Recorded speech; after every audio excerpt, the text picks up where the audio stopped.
Actually, it's my fear that sometime I'll be taping this and she'll bring in something and it'll be the big fat dilemma of whether or not I share with you or not. I don't think I will, but there'll probably be some screaming and yelling. All right, the next way to work is kind of interesting. And if you have troubles with colors, it will certainly erase color prejudice. What you need to do is think back to a time, place, or memory. When I was a little girl, we used to go up to Strawberry Lake and we'd go camping.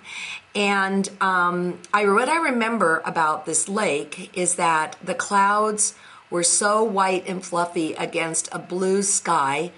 The lake itself was a fantastic place for a little girl to swim in.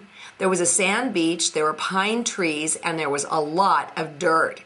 And so, given that memory, I want to share with you the sample that I made, all right? So what we have going on here is we've got the clouds up here out of, actually it was like a fabric with a bunch of white flowers on blue.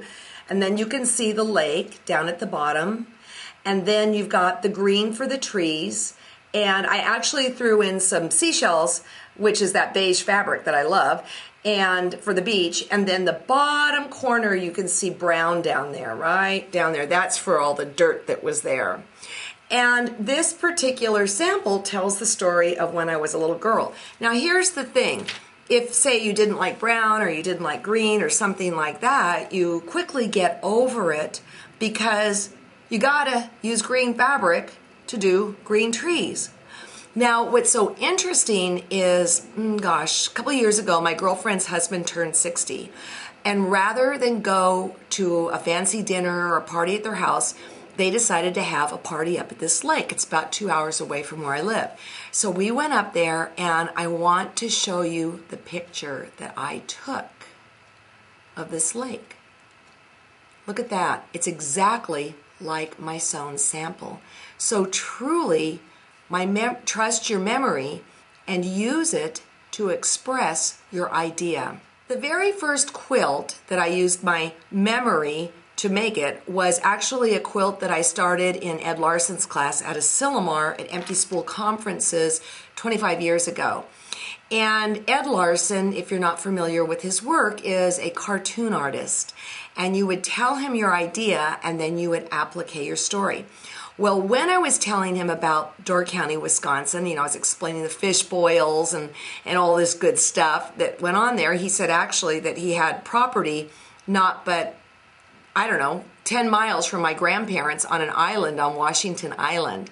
So he knew about all the things that go on in Door County that make it such a unique area. Well, at the time of making this quilt, I can tell you right now that the fall palettes were not my friend.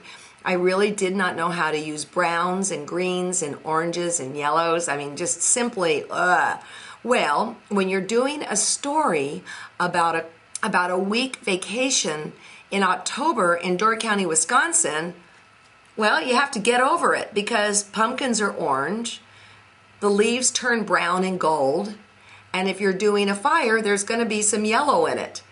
So when I was making this quilt, I realized how short my fabric collection was of the autumn palette, and I had to beef it up.